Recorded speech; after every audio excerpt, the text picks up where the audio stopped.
This is Serpents and Sepulchers, the Emerald Enchanter, Part 1. So, we are playing Serpents and Sepulchers, which is the in-fiction role-playing game that our public access characters are playing right now. They have encountered uh, a menacing individual called the Crypt Master who is running Serpents and Sepulchers for them, and this is how they're going to ultimately resolve the Greetings Travelers mystery. But for our purposes, we are playing Trophy Gold because there is no such game as Serpents and Sepulchres. And indeed, we're playing a module for another adventure or for another game called Dungeon Crawl Classics called the Emerald Enchanter. So we're doing multiple levels here. We're playing a DCC module using Trophy Gold for the in-fiction Serpents and Sepulchres for our campaign of public access. So I think once we slip into the Trophy Gold gameplay, we'll be playing Trophy Gold and you don't have to worry too much about what's happening in the public access campaign. If you want to play the game as your character, I'm okay with that. But my assumption is we're going to be just kind of focusing on Trophy Gold, and the experience we have is the experience that they had. It's ultimately the game they played. Although, if I had to guess, I would guess that Serpents and Sepulchres is a much more horrible traditional fantasy role-playing game than Trophy is. But that's neither here nor there. So we're going to experience Serpents and Sepulchres the way I want to.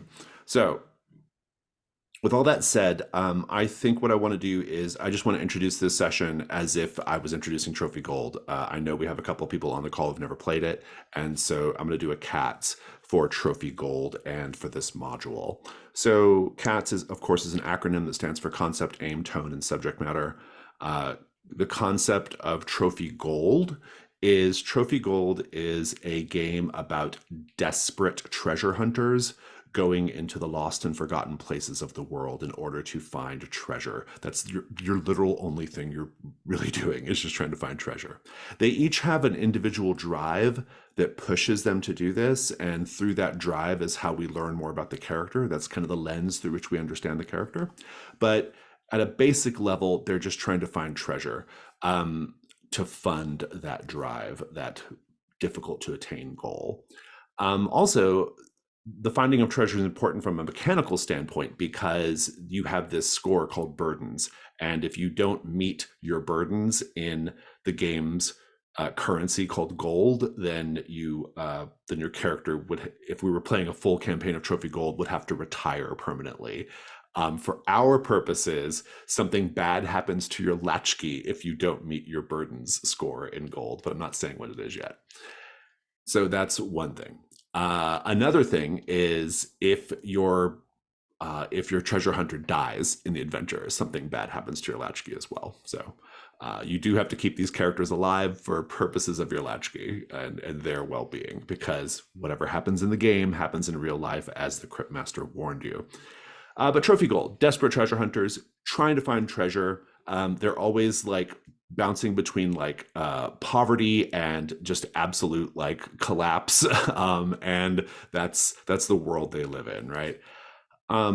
It's meant to be a game that emulates like old school style fantasy role play, and so think games like Dungeons and Dragons or Das Schwarze Auge or what's another fantasy game? Warhammer Fantasy Roleplay, something like that, right? But in a package that is more of a story game narrative type gameplay package. And to that end, Trophy Gold is really collaborative.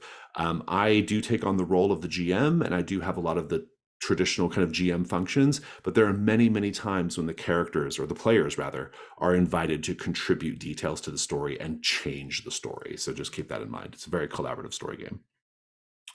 The concept of the Emerald Enchanter, I don't want to say too much about it, but it's a really, really basic kind of fantasy dungeon crawl.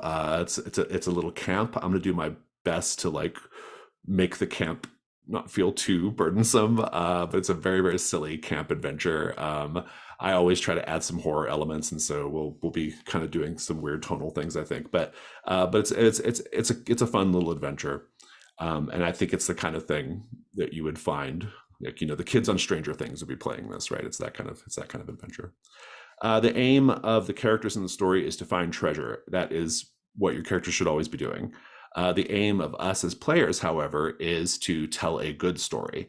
And so if sometimes that means, maybe taking risks or pushing your character into places it's not good for them, and it might cause them to die. In which case, we're just going to embrace that and tell the best story we can tell. So that's kind of the deal there. Tone, in general, Trophy Gold is fairly standard dark fantasy role-playing game. The Emerald Enchanter is a slightly lighter in tone adventure. And in terms of subject matter, there's really nothing in this module that I think is worth flagging for subject matter. It's a pretty family-friendly module, I guess, if you could call it that. That said, we will have safety tools on the table. All the same safety tools we have from the public access campaign are available here as well. Does anyone have any questions about the cats for Trophy Gold and the Emerald Enchanter? Okay. In that case, we are going to introduce these characters. You have all made characters beforehand, and we're going to do just really basic introductions here. And if you want to introduce your character in the voice of your latchkey, you can definitely do that. If you want to just introduce them as you as a player, you can do that as well. But what I want to know is the character's name. I want to know what their occupation is, their background is, and their drive. And then if you know more about the drive, like what the drive means to you, you can tell us that as well. So with all that said, let's go in reverse order and start with Shane and Oleander. Hi. Okay. So, uh, Oleander, she is kind of an herbalist. I guess that means she's like a kind of like a alchemist or something. I don't know. Well, herbs and alchemy are really very different things, but okay. Are they? Oh, okay. Well, anyway, like she's a banished dancer. She wants to become a part of the swirling court, and so she has skills in perception, plants, remedies, and grace. She's got two rituals right now. She has gardener, so like she can eat a plant and absorb its memories, and then entangle, so she can like cause plants to twist around and stuff. So it's all kind of like plant themed, I guess. Um, she's got like equipment. She's got food for my goat. My pet goat. I have a pet goat. He named it Ash, and I've got a skeleton key. I can only use it one time though. Oh, I have a wooden toy unicorn. I don't know what to use it for, but it's cute, I guess. And then I've got like an amulet of protection. I think it's kind of like a cool like moonstone. That's like a clasp that like closes my stiff wool cloak, which is my other piece of equipment. And then I've got like a bolt of arcane energy. I like shoot magic blasts or something. And then I've got like a gnarly staff. Wow, an herbalist called Oleander. I see what you did there, the Cryptmaster says. I don't like your chances of surviving the adventure, Oleander. And don't forget, whatever happens in the game happens in the real world. Fine, okay. Well, I think she's cool. She's cool, right? Next. Okay, tell us about your character, uh, uh, It's Anya. Anya. Anya, Anya. yeah. So I'll play Anya, who uses she, her pronouns, and her occupation is Let me guess, she's a lockpick. witch. Uh, She's a she's necromancer. rather a thief character, She's a rogue. vampiress. No. Well, I mean, maybe. Let's see where it takes us. She's an expelled apprentice, and that gives her the skills acrobatics, security, silence, and lore. And her drive is to attend Countess's Shima's Forbidden Festival, because Countess Shima is pretty important public figure that displays a lot of hospitality and invites peasants from all around under the guise to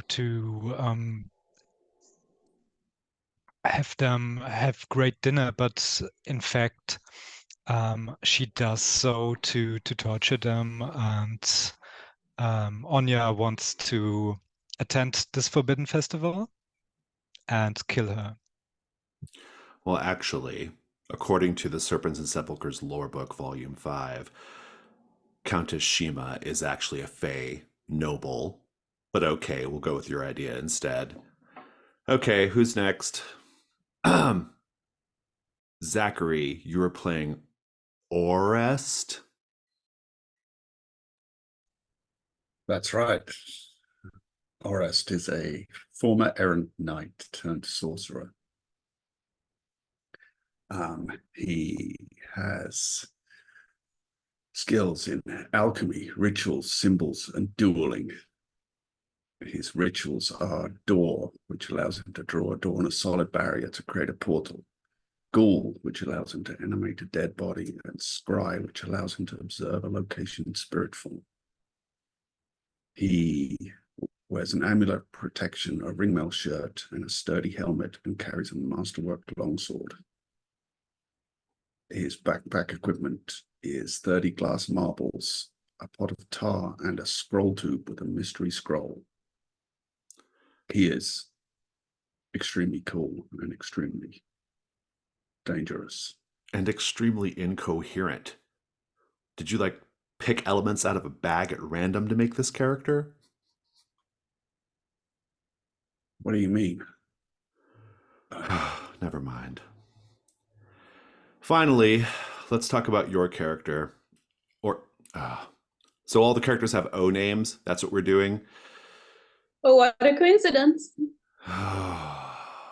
Let me remind you that what happens in the game happens in the real world, and this, therefore, is an activity you should take more seriously. Please introduce us to your character, Urlin. Orlin. Well, yes. Have you all played this before? Your characters are really the characters. Really, I just No. well, I Taylor, drew I have not Orlin played this. myself as here. That's Orlin. I'm not the most gifted artist, but it will have to do. And I am a super enormous muscle dude. And that's also my job. I'm an ox. I draw carriages. No, I fight and stuff. But I actually want to be a pirate. And I can destroy everything with my ginormous muscles. But I can also track stuff and am very strong. Also, my rituals make me even more muscular and strong. Is this how you do it? Do you see, Zachary? That's what I'm talking about. A consistent, coherent character. Taylor has latched onto muscles, for example. Destruction! Thank you, Taylor. Not the thematic chimera that you have going on, Zachary. Now, He's a jack of all trades. definitely, certainly, absolutely, unassailably master of none. I'm sorry, are you this condescending with everyone you play with? He pulls his cowl down lower. Silence, player. Let's begin. And here, with characters introduced, I'm going to dip back into Jason and not the Crypt Master and talk a little bit about Trophy Gold as a game. So Trophy Gold, there's a couple of things that are kind of worth knowing in terms of how the gameplay works. So the first is, as I noted at the top, it's a really collaborative kind of game. So I have this module, and there are certain things that the module says happens and that are going to happen, and there's a a structure to it, and there's a story beats and everything. But in Trophy Gold, you have a lot of power to change the fiction into things that the module absolutely did not anticipate. And that's okay. That's the point of the game, is to have it be a more kind of shared storytelling experience within this kind of traditional framework. There's several ways that happens. A lot of it is just me asking you questions about things, and your answers to the questions will kind of change the fiction. But there's one really specific mechanical way that happens. There is a die roll in Trophy, both Trophy Dark and Trophy Gold, those are the two flavors of Trophy game, called the risk roll. And so whenever your character does something risky, we usually invoke the risk roll. And part of the risk roll is this thing called the Devil's Bargain. And what the Devil's Bargain is basically, in exchange to get another die for your die pool on the roll, you can accept a Devil's Bargain from myself or another player. And if you accept the Devil's Bargain, then that thing happens no matter what your die outcome is, that thing happens. And so, and it should be a thing that complicates your life. So let me give you some examples of how this works. Let's say, for example, let's say that Zachary is trying, or Orest rather, is trying to jump across a crevasse. Okay, so trying to jump across a crevasse, and we're going to do the risk roll, and then I offer up a Devil's Bargain, which says no matter what, you're going to drop your weapon, your masterwork longsword, down into the crevasse. And so if Orest makes the die roll, it's because the weapon just slipped out of his, belt or whatever and fell down. If Orest fails at the die roll, it's because Orest also fell down into the crevasse along with the sword, right? So the idea here is no matter what, whether Orest succeeds or not, the sword is going down into the crevasse, right? That's a pretty simple Devil's Bargain, and that's okay. Simple is sometimes the best answer. But you might offer something that's more fictionally interesting, and here's your chance to really, really influence things. You might take a look at Orest's character sheet and see that Orest has a drive of bribing the justiciars so they erase your crimes. And you say, well, here's my Devil's Bargain. No matter what, on the other side of the crevasse, there's a justiciar looking for you on the other side of the crevasse. And so if Rob / Zachary / Orest accepts that Devil's Bargain, then you get the bonus die, but also there's now a justiciar on the other side of the crevasse, right? So that's kind of how it works. Like, you're able to offer things up into the fiction that kind of change the story. You also get to say a lot about how things go poorly if the dice roll poorly. So that's one thing. Yeah, so collaborative storytelling is a big part of it. Another big part of this game is this token economy called hunt roll tokens. We'll talk a little bit more about it as we play, but basically your characters are going to be looking, exploring, searching, and they're going to be finding hunt roll tokens, or as a player, you'll be collecting hunt roll tokens. So you're going to roll some dice, and the dice don't determine whether you find anything or not. They just determine whether you get a hunt roll token and whether you encounter something terrible. What you actually find is up to me to decide, but the key thing is you're going to get this token, and the hunt roll tokens can be used. It's a sort of meta currency that can be used to either find treasures or can be pooled to accomplish bigger goals in the game automatically. So that's sort of the idea there. So all you have to worry about is just searching and exploring, and then once you collect hunt roll tokens, being strategic about how you use them, and thinking about how you use them. Let me see if there's any other rules things I want to go over. I don't think so. Combat is extremely fun in Trophy Gold, and so we'll be doing a combat pretty early on, and so you get a feel for that. We have a die roller that we'll be using for this. I have a special trophy die roller that I'll share a link to right now. And then we'll be good to go. Let's paste that in here. That's a shared die roller. Jack already. Oh, is there already one in there? You could just, this one's fine. Oh, okay. Okay. Well, yeah, just use that one that I just sent you. And then what else? I think that's good. So I'm going to go ahead and introduce the adventure, and then we will take a little break, and then we'll come back and begin. I've got a question. Yeah, go ahead. How does it end? Is there an objective to the adventure, or You'll know when you get to the end. Like there's Okay. a lot of it you'll be learning as you go, and you might decide at a certain point you've got enough treasure, I'm ready to get out of here, in which case you can do that. You can just leave. Once you've met your burdens, you can be done. So that's sort of how that goes as well. So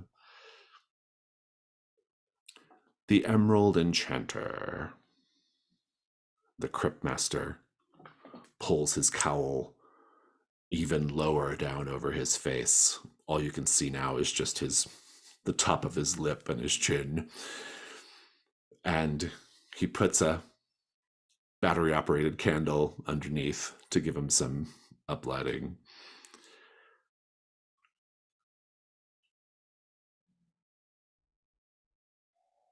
Villagers have been disappearing, and some of them are your friends. A number of clues, various old superstitions, and a handful of vague omens point to the brooding citadel of the Emerald Enchanter. The silent monolith has sat undisturbed atop a windy ridge for centuries. Legends say that a green-skinned sorcerer dwells there, where he conducts strange experiments and builds enigmatic machinery. His emerald constructs patrol the grounds of his citadel, and he is seen only rarely when he ventures out on nefarious errands that end in horrid screams and strange lights coming from the citadel. Now you believe he is holding your friends captive. To rescue them and potentially acquire some loot along the way, you set off to invade his inner sanctum. so like no one has ever been there, or for how long has this citadel been there? No one's ever Centuries. thought of visiting the guy, Centuries. and he's been there for centuries as well. The guy. Centuries. Yes. It's very imposing and evil. I see. Okay, I see. Now, Let's burn it to the ground. it's not that easy, Orlin. You have to Oh. endure his nefarious traps first. All right, then. The Citadel.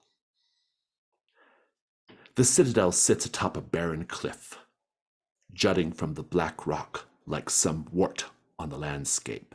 It is a short, flat-topped thing with a wide base and a small, squat second story. The surrounding land is empty and lifeless for miles. You can But see I it in the thought we distance. can see it from here. You can. Uh-huh. But you're far away. You're not very close yet. But we can see for miles. Sure, in this case you can. Now, Oleander, what do you do? I don't know. I walked towards it. Okay. Orest, what do you do? Yes, I try to scry the entrance to the tower from here. See if I can see any activity between here and the tower. Okay. Anya, what are you going to do?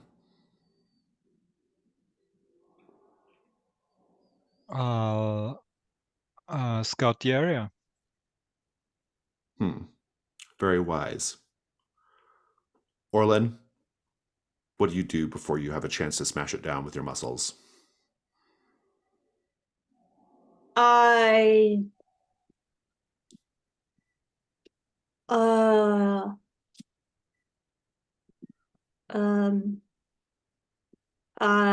Very well. Orest, you can scry to see what you can learn. Now, we're going to do the hunt roll. go to the die roller, and the hunt roll is pretty straightforward. You get 1 light die just for attempting it, and you get a 2nd light die if you can kind of justify it with either like a piece of equipment or a skill. In this case, I'm letting your ritual be the other light die. So go ahead and roll 2 light dice. Let's see what you can learn. 5. So go ahead and take a token, but you will encounter something terrible. And with that, let's take our quick little 5-minute break, and we'll come back and we will begin in earnest. Okay. Okay, we're back, and we have decided from this point forward we are going to just be solidly in trophy gold, and we've had our fun with the meta layer. So let's talk about this ritual. The scry ritual says observe a location in spirit form, and I'm going to let you just describe what that looks like. As a Rob, like, is it like, what does the magic look like? What does the ritual look like?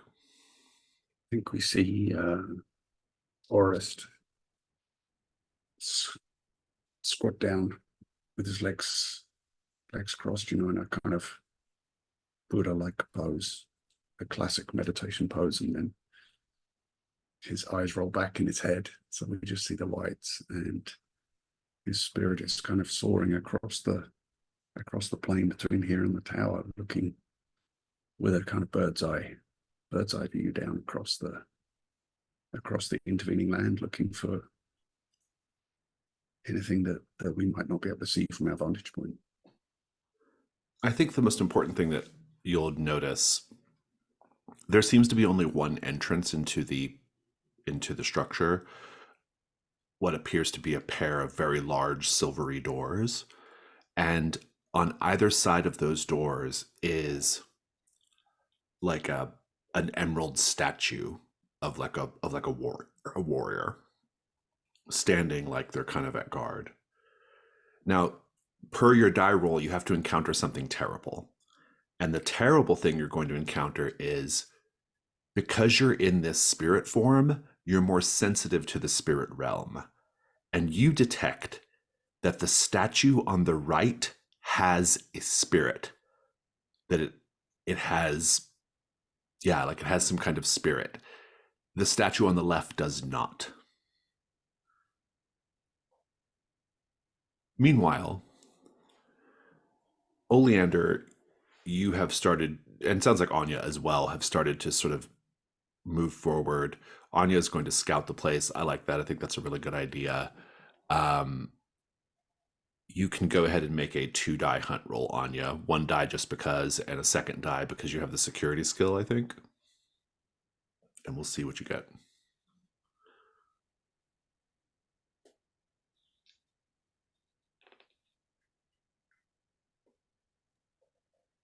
So that's a 5. Take your token, but you also encounter something terrible. I'll tell you what that is in a moment. Oleander, you said you were going to just approach. You're probably a good, I don't know. By the time you can see the citadel in any kind of, you're probably like about, I don't know, maybe like a quarter of a mile away, we'll say. Is there any surrounding plant life at all, or is it just sort of blasted? Make a hunt roll. I don't know. We'll see. You get 1 die for asking the question, and you have plants as a skill, so you can probably take 2 dice as well. Fantastic.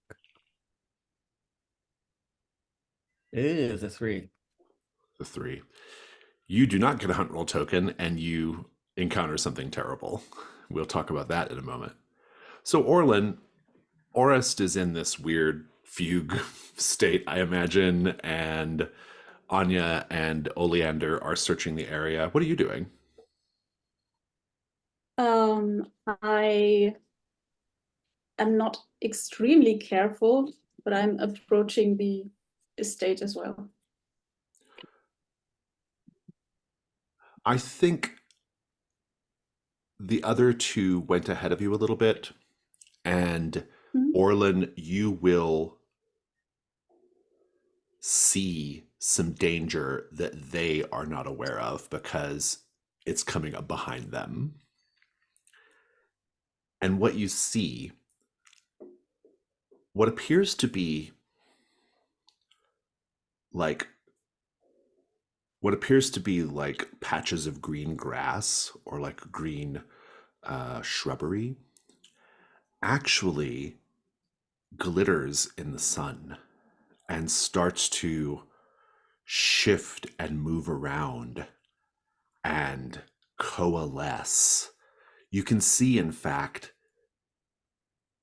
that maybe I think you're maybe like in a position where you can kind of look down a little bit from where they're at, and you can see that this glittering, shimmering green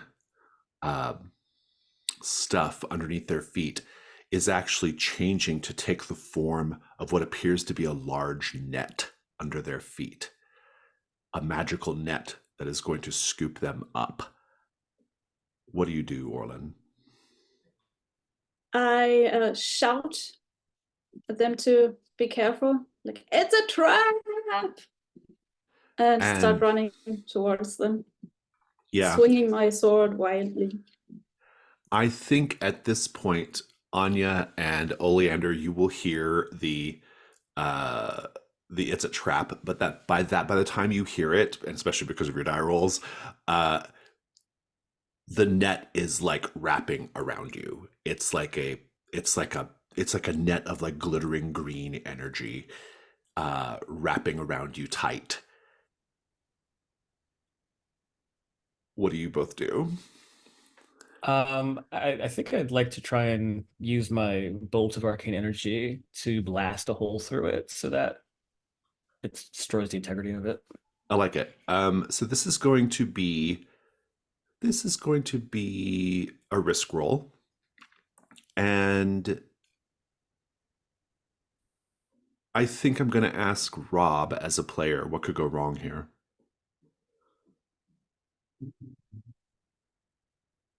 I think the net being magical in form kind of causes the arcane bolt to just kind of bounce around within the confines it's creating. And it hurts. It's dangerous to you as it hurts to Anya and because Anya and Oleander are both kind of caught in this. Interesting. Okay, so do you have a skill or piece of equipment that will help you with this, Oleander? Does the bolt of arcane energy count as the equipment because it's my combat equipment? You actually use a bolt of arcane energy as your weapon. Oh, very interesting. Yeah, you can absolutely take a light die for that since it's technically equipment. Okay. And you get a second light die if you accept a devil's bargain from Michael. This is a no matter what, something will happen. No matter what, the goat stays within the net. No. Is that a rejection of that? That's a rejection. Already let let Ash down once. I'm like, you have one light die. I think I'm going to make you take a dark die as well because this is inherently dangerous to your mind or body. In this case, your body. And so you'll roll risk 1 light, 1 dark.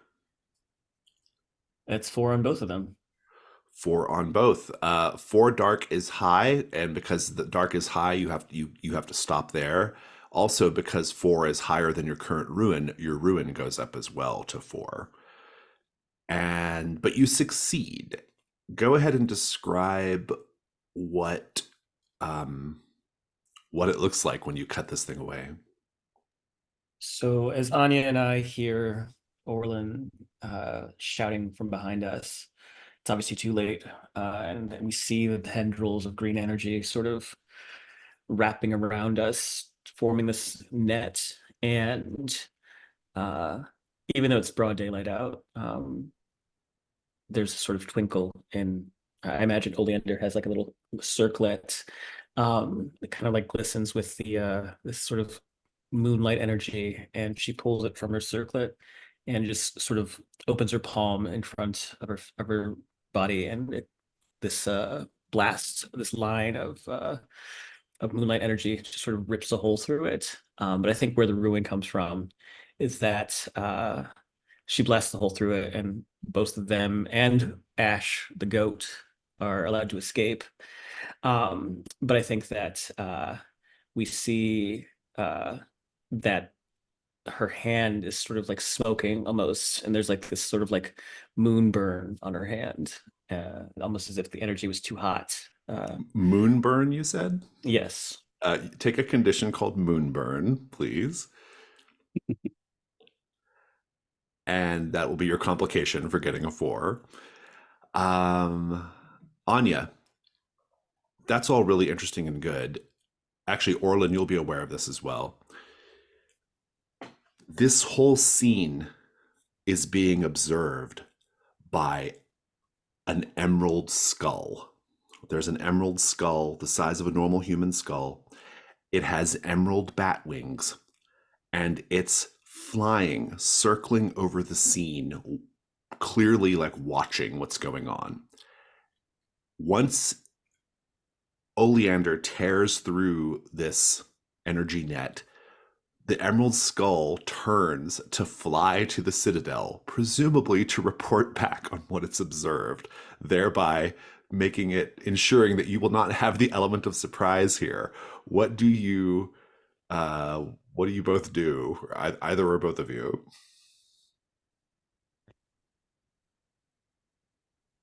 I mean, I- I'm going to stop it by using a ritual. What is your idea, Orlin? Because I think whatever's the fastest thing is the thing that's going to happen. I have a grappling hook and a rope, and I want to throw it at the thing and rope it back in. I think that's the faster option. And I like the image of Anya starting a ritual, but you're faster. Yeah, you're just like, get out of the way, and you like throw the grappling hook. I love it. That'll be a risk roll. Jack, what could go wrong here if it fails? I think what could go wrong is the grappling hook catches on to the skull, but the skull is really strong and it pulls you away from it, away from us. Yeah. Oh, it pulls you up into the air. That's pretty good. I kind of like that anyway. Okay, let's talk about dice. So the grappling hook gives you your first light die, and then you get a second light die for accepting a devil's bargain. In this case, I'm going to let everybody make an offer to you. I'm going to steal Jack's idea and say, no matter what, you get lifted into the air by the skull. Any other offers? No matter what, when your grappling hook collides into it, you catch it, but it cracks the skull and splits the thing in two. So one skull goes back to the castle while you get the other skull. Wait, say that one again, Jack. I'll make sure I understand it correctly. So Nice. Orlin's grappling hook smashes against the skull. It causes it to turn into two skulls. Oh, it splits. Okay. It splits, and then so he gets one skull, the other skull goes off. That would still be kind of a failure, though, because they're trying to prevent the skull I from guess you're right, reporting yeah. back. Yeah. Yeah. I don't know if that quite counts as a devil's bargain because it can't fit into the win condition, right? Yeah, you're right. I do like the idea of, however, maybe like the skull is split in two, thereby making it like useless or like having no value, maybe, or I don't know. But if you have if you want to revise the offer, I'll please think do. about it. Yeah, I'll think about it. Any other offers? No matter what, the skull is actually someone you used to know. It's a former King's Guard. I love it. That's good. Yeah, I can't beat that. Yeah, I'm not Yeah, going I'll up. take Yeah, that one. that's Nice. I'll Okay, take this that is one. really good. Okay, that's what I'm talking about. The module absolutely did not anticipate that the skull would be a former King's Guard that could identify itself to Orlin. All right. This is great. So you've got 2 light dice for accepting a devil's bargain, and just 2 light dice for now because I don't think it's necessarily dangerous yet. So go ahead and roll risk 2. 2 light. A 6. Fantastic. 6 is as good as it gets. Full success. Describe it. What is it? Describe what it looks like when you heroically grab this skull. What happens? Yeah, I throw my grappling hook at the skull, and it gets caught in the eye socket of the skull, and I pull it close, and as the skull smashes on the ground, it turns into flesh starts growing back over it, and it becomes the face of a former Kingsguard I knew. And he blinks at me and says, "Orlan," before crumbling into dust. Oh, okay. Oh, I thought we were gonna let him be alive and talk. No. Okay. I'm sorry. No. It's up to you if you want him to like be crumble to dust. Actually, I'll meet you in the middle. I think what happens, all that happens, the emerald crumbles away, revealing flesh and over the bone, and you do recognize this former Kingsguard. His name is Martin, and I think he's a Kingsguard that he also abandoned his post. Maybe he's the reason why you got the idea to do it yourself. I don't know. But once he recognizes you and you recognize him, you can already tell that whatever magic is preserving him is already starting to break apart. Like his flesh is starting to break apart and melt off the skull. And he just looks at you and he says, find the consultorium. Find the consultorium. Find the consultorium. And now you just have a skull in your hand. You used to be so handsome, Martin. Orest, you can be coming out of your fugue state, and you've seen what you've seen. Actually, the information you have dovetails kind of nicely with what just happened to them, right? Because you saw that one of those statues has a spirit and the other one does not. Anyway, let's just have the scene with everybody together now. I wonder if the emerald on that can be sold for any gold. That was not the only thing watching us. One of those statues is by the entranceway is more than it appears.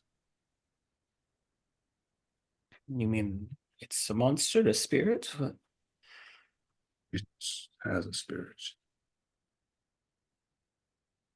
And Did what you about happen- that flying skull? Oh, sorry.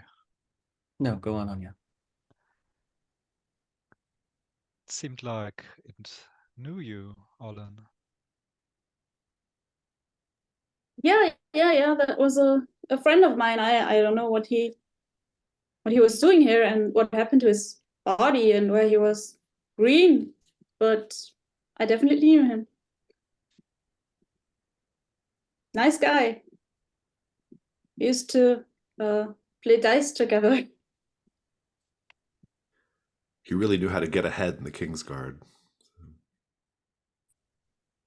Shane just sort of slaps her. The Cryptmaster says that, not me, by the way. Yeah. Oh, okay. Shane just face palms. Showed him a dirty look when Taylor does. But back in game, Oleander, sort of like rubbing the burn in her hand, say, "Did you notice anything? Any other entrances or exits or possible passages when you were trancing Orest?" Nothing beyond the obvious entrance.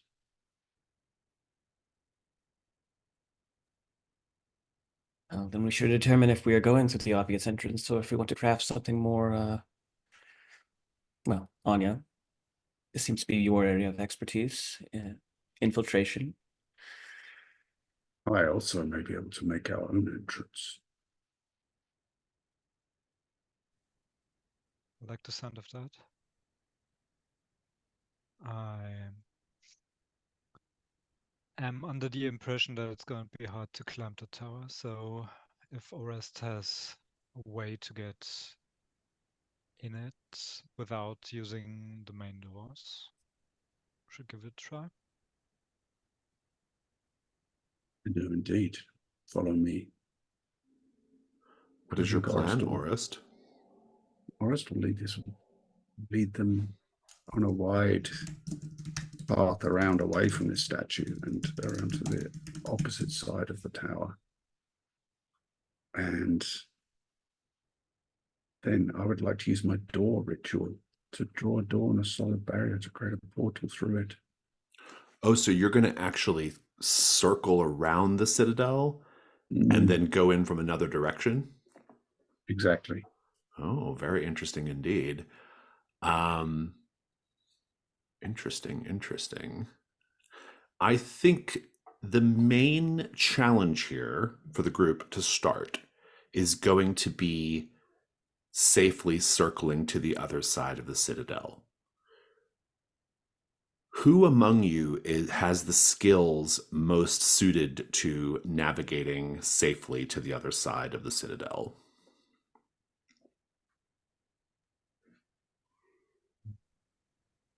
So it could be Orlin with tracking or me with silence. I'll describe the space a little bit more.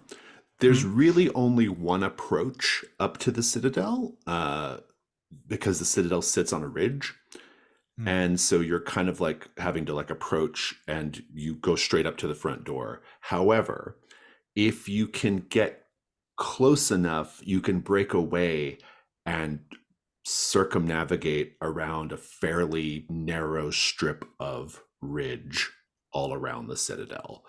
Now, there might be guardians as you approach. I think it's not unsafe to say that one or more of those statues is probably going to animate if you approach the door, and who knows what other magical traps the Emerald Enchanter has, magical things. But in any case, this is a great opportunity for us to let our fiction inform the risk roll of what could really be happening here. But Anya, you're saying because of your security skill, you would be the best? Or acrobatics, maybe? Or even silence. Silence could be a good one. Yeah. Silence. It really just depends on what approach you want to take. Yeah. I think it's going to be like moving slowly and not making too many sounds and approaching with caution. So silence. Yeah, I think that's probably pretty good. Okay. So let's talk about the risk roll. Everyone can say what could go wrong here if Anya cannot safely get you all to the other side of the citadel. Assuming everyone's going to the other side. I don't know, maybe some of you are going to go to a different thing. But I think the obvious one being that statue that I already know about is going to intervene in some way. Yeah, you said it's like a sort of like a narrow path around the back. So I think that the worst that could happen would be part of that cliff sort of crumbles breaks away. and- Yeah, I was thinking the same thing. Like you all get to a spot where it just crumbles away and you're like suddenly grasping for your lives to not fall down to your death. Or the castle notices that we're there and rotates so that the entrance is on the other side again. Oh, that's good. I like that. That is some bullshit the Crypt Master would do. I just want to throw that out there. Yeah. Because the Crypt Master expects you to go through the front door and the front door only. That's good. Okay, I love it. These are all great ideas. Let's get some dice on the table. Anya, your skill is silence. I think that's really that's a good approach. And Anya's doing it. Anya, silence is great. Everyone can make a devil's bargain here as well. I'm going to say no matter what, you do have to encounter one of those emerald statues. No matter what, we get to the other side, but are somehow split up in half, whether it's part of the cliffside falls or trickery on the part of the castle, but we just sort of split up in half. No matter what, the Emerald dude will know that we're coming.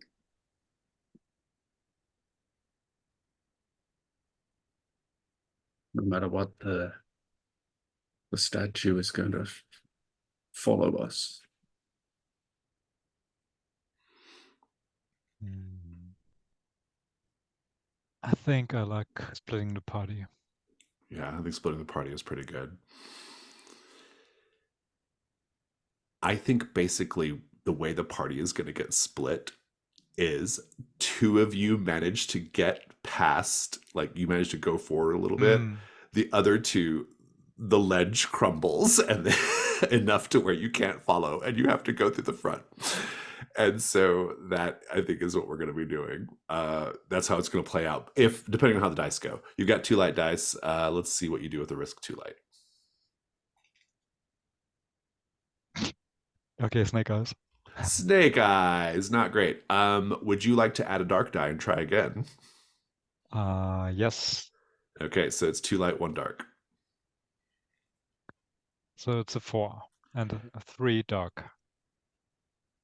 The complication is the 2 people left behind have to automatically fight the emerald statues right away without any chance to avoid them. If you want to give them a fighting chance or to avoid that, you can add a dark die and try again to go for a 6. A 6 will avoid that. I'll give it a try. Going to push my luck. There's a question in the chat. That's a good one. So the dark dice, you get a dark die if the risk roll is inherent, like if it's dangerous to your mind or body. Now to start, I decided it wasn't because they're just sneaking around. But if you don't like your die result, you can add a dark die to roll them all again. But the danger of that is if the dark die is highest and higher than your current ruin, then your ruin goes up. And once you hit 6 ruin, your character's dead. So, or at least retired. And if the dark die ends up high, you have to stop. So did you add a dark die and try again, Anya? I'm going to do that now. Okay. And Too light, I've got too a dark. 6, but it's a dark die. Your ruin goes up, but you do manage to do this relatively safely. Okay. I'll let you And I decide. assume I'll let you decide who gets around to the back and who doesn't. I'm going to say Orist because he's able to do the ritual to create the door. Mm-hmm. So 2 of us will make it, and then the And ridge Oleander and crumbles. Orlin.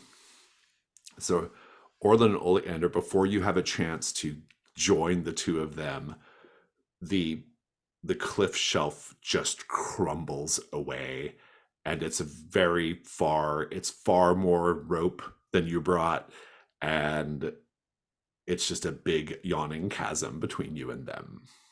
Can we say that there's also a quick little scene of like Oleander on part of that cliff, but because Orlin is so muscly, he's able to catch her just like with one hand.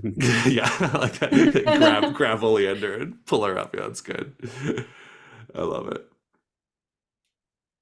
Good. So at this point, we've got Orist and Anya moving around towards the rear of the citadel.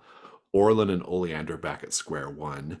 I will note, Oleander, you would have observed as you got close to the front entrance, you could see little bits of emerald dust fall from the 2 statues as they reacted slightly to your presence, but you weren't close enough for them to do anything. So, but that's just to tell you that that's the danger there. Oleander, what do you do? Well, after she's sort of in this sort of Harlequin romance embrace with Orlin, she gets her bearings and says, well, I think we'll have to go for the front entrance. We have to watch out those sentries. At least one of them we know is possessed by a spirit, but we don't know what kind of power they possess. Which one is it? I don't know. I don't think Oris told me which Oris one. didn't tell you. The right one looks suspicious. I don't know. Actually, if you're looking, Orlin, you can make a hunt roll because there might be something to learn there. That would be 1 die. I don't think any of oh, you have a spyglass as well as in your equipment. So if you use a spyglass, you could look at them without getting too close. So that would give you 2 dice. I do. Okay, all right, let's do this. Hunt 2. Which one was it again? Oh, the hunt roll. Risk? No. Hunt. Hunt. Oh yeah.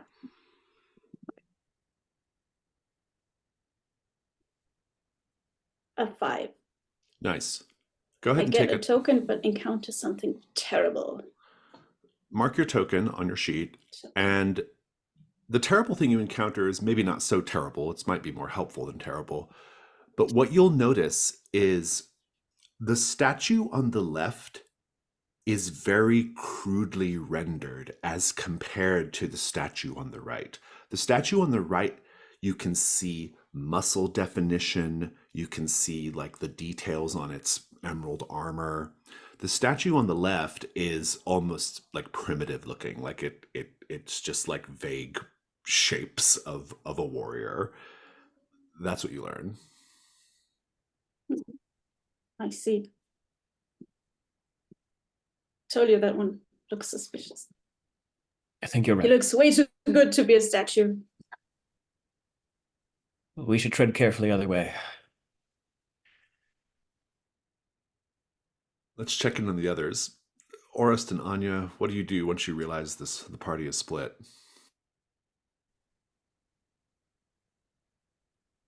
I don't think there's any way for them to catch back up with us. We should carry on, and they'll make their way as best they can. Yeah, we should do that. And I think we make it to the back of the tower, I assume. Mm-hmm.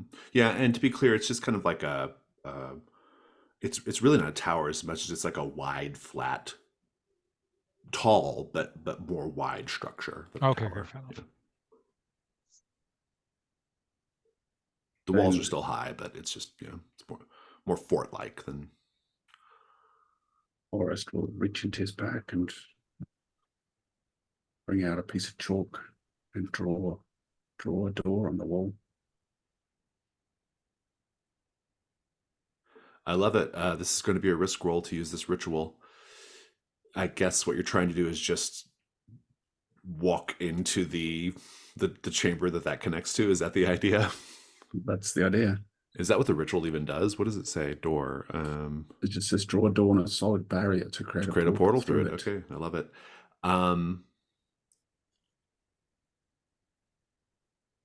Natasha, what could go wrong here? Well, the door could end up somewhere different, of course. Yeah, that was my thinking too. Yeah. Maybe the front of the building. Yeah, the crypt master puts you right there with the other two. There's a part of me that wants to play the crypt master as like the worst DM ever, you know. Okay, I love it. Yeah, just railroading everything. Yeah. Okay. But I think that's a good consequence though. That feels really good to me as well. Let's talk dice. Do you have a skill that's going to help you here, Orest? Rituals? Absolutely. I also think this might be an opportunity to do a help as well. I think we can do help in Trophy Gold, if I'm not mistaken. I believe that's how it works. If you want to describe how Anya's helping, well, you can do it after Orest rolls, but basically think about how you might help after you, and then we'll see if Orest needs the help. But Orest, you got 1 light die just for now. Devil's Bargain. Jack, go ahead. No matter what, this is stupid, but no matter what, you will see coming up the other side of this ridge, almost seemingly heading towards the citadel. But you'll see a pack of justiciars who were on your trail, just keeping tabs on you, and they'll continue to keep tabs on you. They're like they're like hot on your tail, and you don't even realize it until now. You're like, oh shit, oh shit. You see their banners down below waving as they come up the ridge. I'm just picturing that scene in Is it Butch Cassidy and the Sundance Kid? Or Yes, like it's exactly like the that. long Yeah. chase scene. Yeah.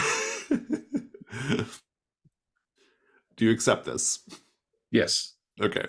2 light, 1 dark. You always do a dark die for the ritual, so go ahead and do 2 light and 1 dark.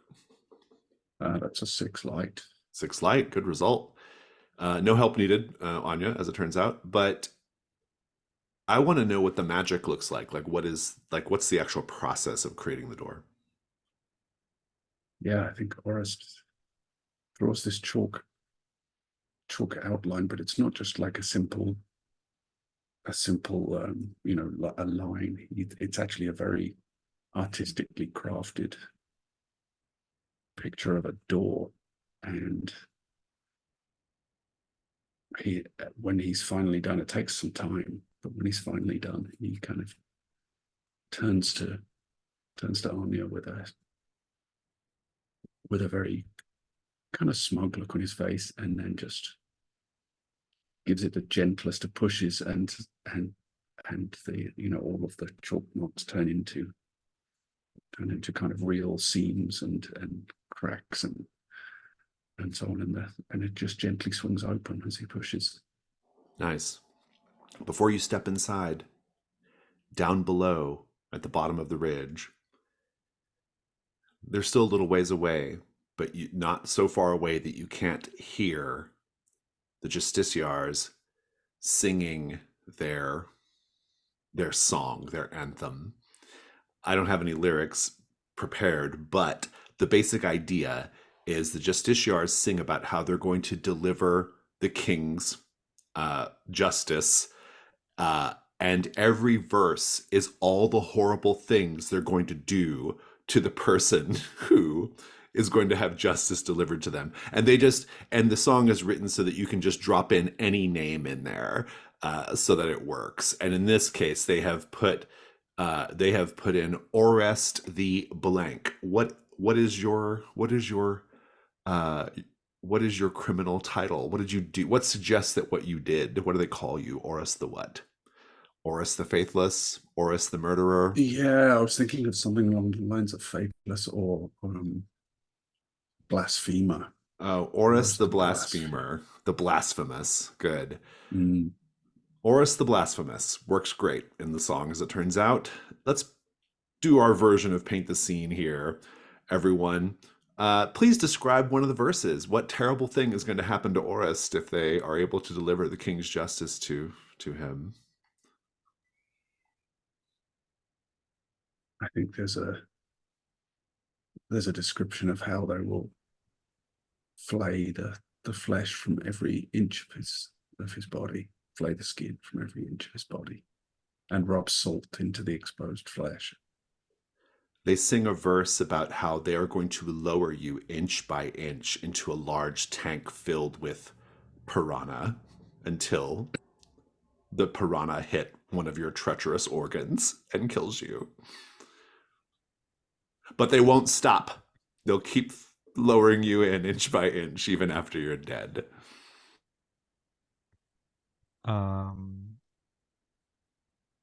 They will feed you your own fingers. I wanted to say something similar, that they feed you with live poisonous snakes that wiggle around in your stomach and kill you from the inside.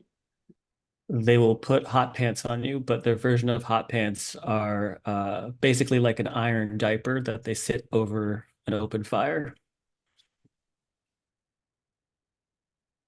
Oh, Yikes. no one does it like the Justiciars, it turns out. So that's what's behind you, Orest. But you are going to go make your way in. Let's check in with the other two characters, Oleander and Orlan. Oleander, what was the last thing you did that I was asking you about? It was Orlan and I. We were just trying to figure out if we're going to go through. How oh yeah, what are you going to do? Yeah, we still haven't come up with a plan. So Orlan, what do you think?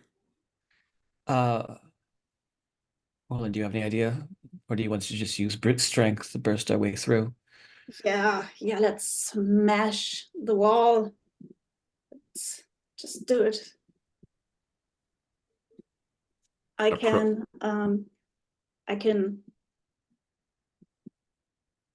can take the form of an ox and ram my horns into the wall and therefore smash it down. Orlin is a delightfully straightforward character. I never play characters like that, but I The think Crypt Taylor Master would. loves it. The Crypt Master loves the purity of your character build. Very good. Maybe I'll get out alive then. Yeah. And also because the two of you are going through the front door. I think we're going to do a combat because because as soon as you get within, say, 50 or 60 feet of the front entrance, both statues animate. They shake off emerald dust, and they are crafted of emerald or whatever. They look emerald, whether it's actual emerald or not, who knows. And they have long emerald lances that they step forward, they lower them, and they charge into battle. And here we're going to do a combat. So the way combat works in this game is the very first thing we have to do is we have to determine what is your weak point. Now your weak point is a single number on a d6 that you're going to try to avoid rolling, or that you want to avoid rolling.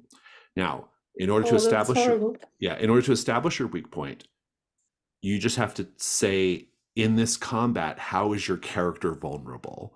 So, Oleander, how are you vulnerable? Well, my weak point is 6, and Okay. I'm vulnerable because I am a petite 5'6", and these things are a good, like, what, 20 feet tall? No, they're only like 6 or 7 feet tall, but Oh, okay. I thought they were. I thought they're they still were bigger giants. than you. They're still bigger than Yes, you. they're still Yeah. not squishy like I am. So yes, I'm just squishy. Yeah, no, sorry, they're just like a slightly bigger than man size. And your weak point is 6, okay. And Orlin, how are you vulnerable? My weak point is 2, and and my eyes are vulnerable because they leak this emerald dust, and if it gets in my eyes, they're very sensitive. Ah, indeed. Now, the way this works is after you've rolled weak point, then we do the first combat round. Now, only one die roll is made for the whole group, and the number of dice is equal to the number of players plus the number of subsequent rounds. And so for this first round, because there's 2 of you, it's going to be a 2-die combat. You're going to roll your combat dice, whoever's going to do the roll, and then we're going to add up the 2 highest. And if you meet the endurance of the monster, then you win. The collective endurance of this encounter is 8. And so to defeat these emerald statues, these eidolons, you have to get a total of 8 on your 2 dice. So, Jack, why don't you go ahead and roll the combat dice? A real quick question before we get into it. So I have these bolts of arcane energy, and I assume that those count as ranged.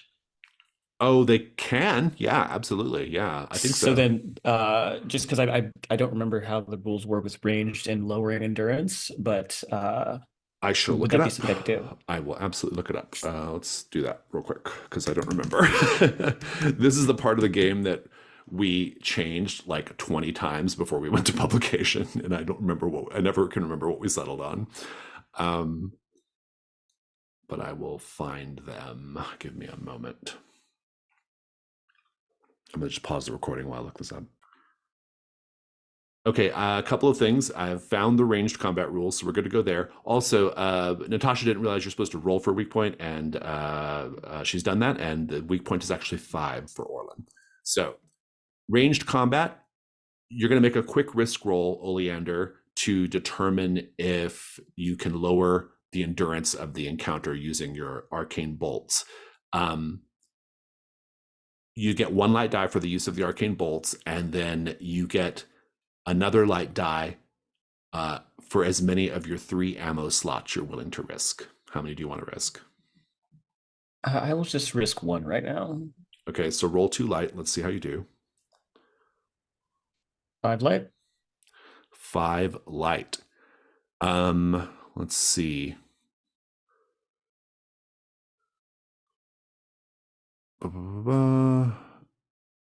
Reducing the risk.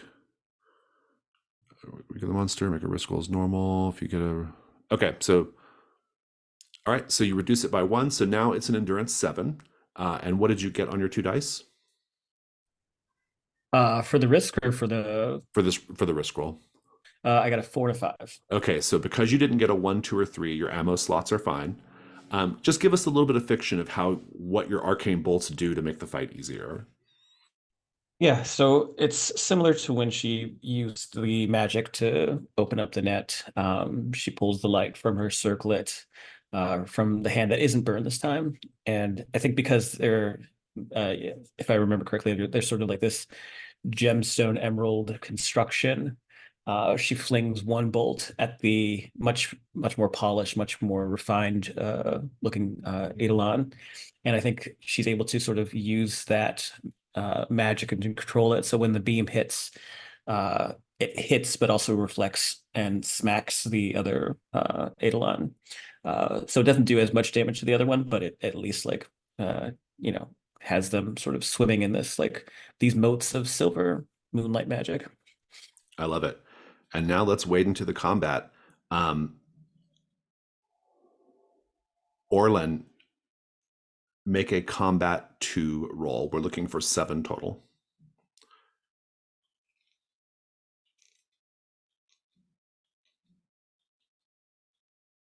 The monster is defeated if its endurance is 6 or less, but it's 8. It's a 5 and a 1, and the 5 is your weak point. So you are going to take a hit as well. So your ruin is going to go up. Great. Your ruin's going to go up to 4, unless you want to mark 4. armor. If you mark armor, you don't take that hit. But if you mark the armor, you can't use that armor anymore. So keep that in mind. When do I die? When you get to 6 ruin, Just you asking. die. Yep. Okay. I'll take it. So I think Oleander, I like the way you've like. Do you want to like add anything to your arcane bolt attack for the description? No, I think it's sort of like she's she's making them more visible. Maybe it's also a little bit distracting for them, so they can't get a good. They don't find purchase on Oleander when they try to hit her, but obviously it's different for Orlin. It's different for Orlin. Orlin, they are going. One of them is going to be able to like graze your arm pretty deeply with its emerald spear, but otherwise just describe what's happening here. Like you're not able to defeat them yet, but just give us a little bit of the fight. What's it look like? Oh, you're muted. And they also hit my weak point, right? So yeah. So that's where your hit's coming from, just getting stabbed by their thing, basically. Yeah. So I try to make a cool move by kicking them in the stomach and then like slashing at them with my sword. But as I kick their stomach, they actually shed dust, emerald dust, and it gets in my eye. And in the instant that I reflexively touch my eye to get it out, they manage to get a hit in themselves. Let's do another combat round. Jack, you can roll this one. It's going to be 3 dice now. We're looking for 7 total on the 2 highest. That's a 9 total, so it defeats. But there's a 5 in there as well. There's a 5, so you're going to defeat them, but Orlin is going to take a hit. Oleander, go ahead and describe this next round of combat. Hearing Orlin shrieking about his eyes, and seeing him stumble back with his bloody shoulder after they've stabbed him. Oleander has this like gnarled staff, but it's covered in like beautiful white oleander flowers. And she swings it, trying to sort of trip up one of them, the sort of more roughly hewn one. And she trips it up, and she raises her staff and brings it down and smashes it right through the Eidolon's skull, sort of wrenching it in, digging it in deeper so that she can make sure that it's pinned to the ground. I love it. Orlin, bearing in mind you're going to get a hit unless you mark an armor, describe how you destroy them finally. Well, Oleander pins them, right? And I pinned the one, and then there's the other one that. Oh, you pin the one, and I jump on top of the one that you pinned up to the second one and cut his head clean off. But while I jump on the one that you pinned, dust flies out again and gets in my eyes again. And I'm all green and glittery now, which is kind of my color, as you realize, Oleander, but unfortunately, it's also in my eyes again. And what happens when I check the equipment? How does it? If you mark armor, that armor can't be used again, but it does absorb the hit, so you don't take the ruin increase. You just have to describe how the armor. And takes how the do I hit even instead of use you. it? It's like automatically, or? Yeah, it's automatic. You just decide right now if you want to mark armor instead of taking the hit. Okay. Yeah, I'll mark armor, I think. And then No, just I'll describe. take the hit. No, Oh, I okay. know. I'll just take it. Yeah. I can still mark armor later, right? You can mark it later, and also you might want to save it for when you take a more than because some hits like do multiple damage, right? And so you could mark it to negate all of the damage, right? So. Oh yeah. Okay. Good. The statue on the left, upon being defeated, crumbles into emerald powder, though there might be some salvageable, valuable emerald shards in there. The statue on the right, much like Martin, the emerald dust falls away, revealing a man beneath the emerald. This man is dying. He's not going to live very long. And much like Martin, he has a message for you. He gasps, he chokes. He grabs your hand, Oleander, and he says,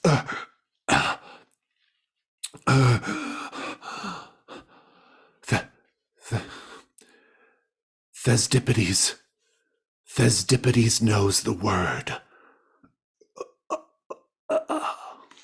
And then dies. I will type that for you so you can recall it later. Yeah, Oleander looks at Orlin and asks, does that name remind you of anything? Do you recall anything?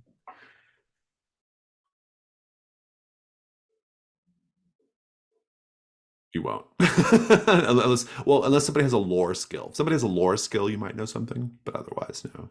Yeah. I do, but I'm not in the scene. You're not in the scene. So sad. Let's talk about your scene.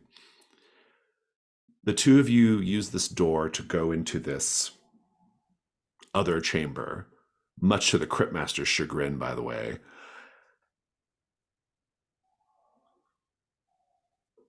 That chamber, when you step inside, as you step inside, it's a wide room, and the room is dominated by a massive carving of a skull inscribed into the wall that you've just walked through. I think the door disappears, showing just the skull now. The skull's eyes are painted red and its teeth painted green. The room is about, I don't know, like 60 feet deep and 30 feet wide, but otherwise appears to be quite empty. Also, there's no obvious means of leaving. All of the walls seem smooth and with no doors. Anya, what do you do? I mean, we're here for treasure, so since we don't get out immediately, I'm going to look if there's any valuables, maybe within the teeth of the skull or the eyes. Fantastic. Go ahead and make a hunt roll.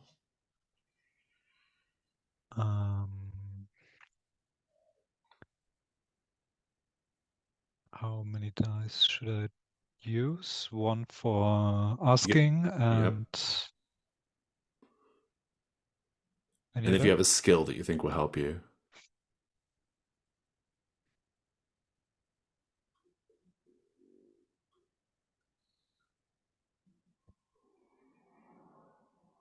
I'm going to say that the skull is fairly big. So she's going to climb it and look into its eyes and Very good. using Okay. acrobatics. I like it. Go ahead and make a 2-die hunt roll. That's a 6. Nice. Take your token. What are you doing in the meantime, Orest? I am ensuring that the door I made is closed behind me to keep the justiciars It is. as It far behind as disappears. possible. Yeah, you're just like you're just stuck in a room now. Yeah, I think look around to see where we find ourselves. Yeah, at a glance, the room seems fairly empty. There are torches on the walls, so you can see around easily enough. It's a room that's more deep than wide. Are there any other doors or entrances? No, not at a glance. Anything above? Like, if there's no door, maybe it's something that you drop things down into. Go ahead and make a hunt roll. I'm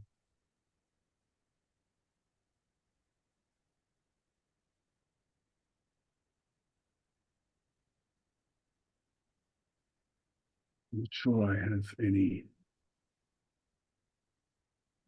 useful skills or equipment. Yeah, so maybe I'll just do the 1 die.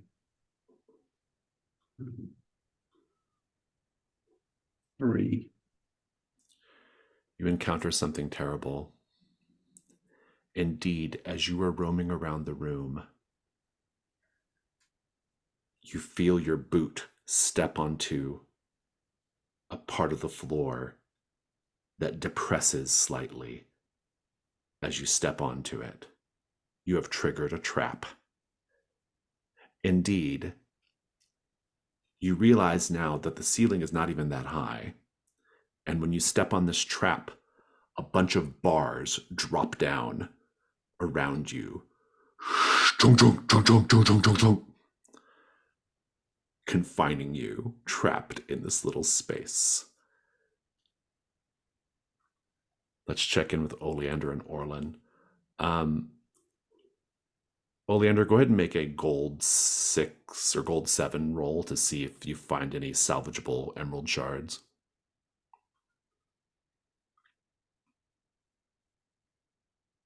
I found one. Fantastic. So from the pile of emerald dust, there's one shard in there that can be sold for 1 gold. You both can decide who keeps it between the two of you. But in any case, it's an emerald shard worth 1 gold. And here, gold is just take it for now. Yeah, gold is just like a kind of abstract currency. In the fiction, it's probably worth like a sack of silver or something like that. But we just say gold for our purposes, 1 gold. There's this large double door. Take some out of my eyes. Yeah, I appreciate it. The shard is just the stuff collected out of your eyes held together with eye gun. Yeah, no, I would like to start to head towards the door now that the Eidolons aren't guarding it. The door is carved from solid pewter, intricately engraved with elaborate designs. You can see a large keyhole. What do you do? Well, we didn't come with the key, Orlin. Yeah, I came with the key. And the I'm key sorry. is my horns. I love it. You can just describe. I would like I to. don't need you to roll any dice. Just describe your transformation and how you smash it down. Okay. Yeah, I go down on all fours, and then I kind of like with my right hand, I kind of dig in the dirt like hooves would do, right? The scratching on the ground, and I snort like a bull would do. And as I do that, a cloud of dust erupts from the ground where I was pawing at, and as the dust settles, I'm a giant bull with big horns. Fantastic. You smash open the pewter doors and you're inside the Hall of Mosaics. It's a large hallway Friends around a bit. measuring 20 feet by 50 feet. At the very end wait of a it. second, I have to convert that to centimeters. Oh, yeah. So 20 by 20 by 50. This large hallway ends. There's another large door at the opposite end of this hallway. The walls are completely tiled with mosaics illustrating the deeds of a great green-robed sorcerer. And I think that's where we're going to leave everything for today, with the two of you looking at these mosaic murals, extolling the valor and power and wisdom of the Emerald Enchanter, and Orist and Anya having walked into a trap, Orist specifically walking into a trap. Anya climbing a skull, classic D&D style, trying to pry jewels from the sockets. And yeah, that's where we'll end there for today. And we have to wrap a little early. Let's just go to stars and wishes. Stars are things you enjoyed about the session. Wishes are things that you hope to see in the story next time. Who would like to go first? Well, this was a clever, creative idea, and I really thought it was fun, or it's like it is fun since we're still doing it. But I really liked the opening meta. I thought that would sort of helped establish the tone, and then sort of heading into this.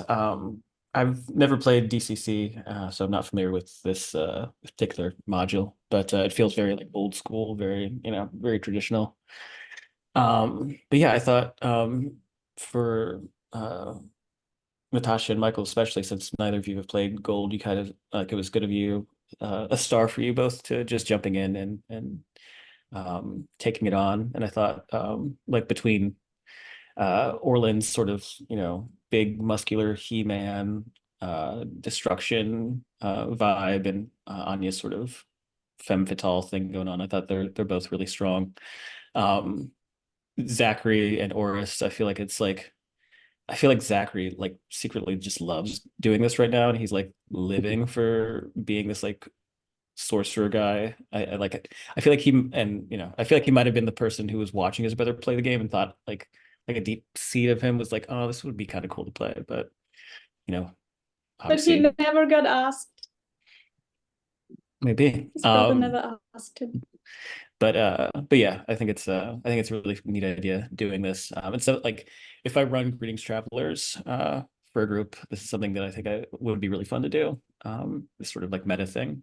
So yeah, I'm just curious to see what the rest of this Citadel has for us.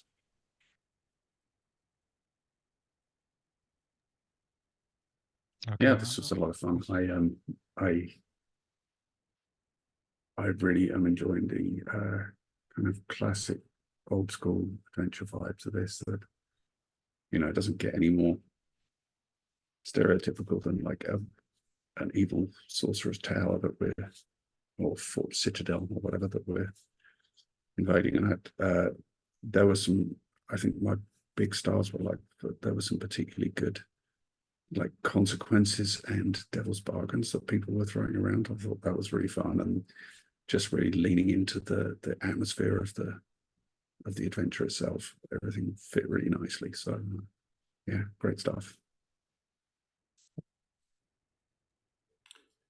Yeah, I had a great I'm time. enjoying that. Oh, go ahead. It's not too serious. Oh, sorry. You want to go first? No, go ahead. It's fine. Okay. I'm enjoying that it's not too serious, and yeah, I think that's because of our characters playing their characters. I'm really enjoying that, and the consequences and the no matter what stuff is also very interesting. And I do like games where you where it's your duty to kind of bring death and destruction upon yourself. That's a lot of fun. I like those kind of games. Yeah. Yeah, I really enjoyed this. I chose the Emerald Enchanter module because it feels so classically Dungeons and Dragons, right? Like, and I mean like 1979 classic, right? Like it has such a classic feel to it. It's a little goofy. Like if you stop and think about any of it for too long, it doesn't make any fucking sense. You know, it's that kind of thing, right? Everything is emerald. Like it's just so stupid, right? But it has a charm and it's fun, and so I'm really enjoying that. I did enjoy the meta stuff while we were doing it. I think it's probably good that we're not doing that the whole time. I think it would be a little too much, but it was fun for a little bit to be like to be the jerk crypt master, you know. That was kind of fun, and I also just kind of enjoyed the chatter of like, this is what the crypt master would do, you know, that kind of thing. But no, it was really good. I thought everyone did a great job with Devil's Bargains. They were all really interesting. I really love the Justiciar song. I thought that was really great. So yeah, it was a lot of fun moments, and I'm just excited to keep going. I'm happy. This is clearly not how public access is intended to be played, but I'm happy we're doing it, and yeah. So Cool. So yeah, I really liked everyone's character and how you brought to life Oleander with the moonlight energy of your magical blasts. That was pretty cool. And a wish particular for your character is to see Ash again. So maybe the goat has something to do or will help you at some point. I really enjoyed seeing Orlan being so straightforward and turning into a bull. That's pretty cool image. And Orest running away from the justiciars. That was such a great moment because I definitely have like a one-liner when we get back next time for Anya addressing that. And yeah, just in general to see everyone playing their latchkeys, playing those characters, that was amazing. And I really liked how camp it was in some parts, like the flying so skull. camp, yeah. So camp, like it never let with up. bad Like wings, yeah. And yeah, I can't wait till we see the next of it. I want it noted that I did not make that up. That is a real thing in the game. Oh wow. This is the green skull with bat wings. So yeah. Martin. Oh, fantastic. Any other stars and wishes before we go today? Okay. Well, this is a lot of fun. Very, very enjoyable. I will wave goodbye to folks who've sat through this. Bye, everyone.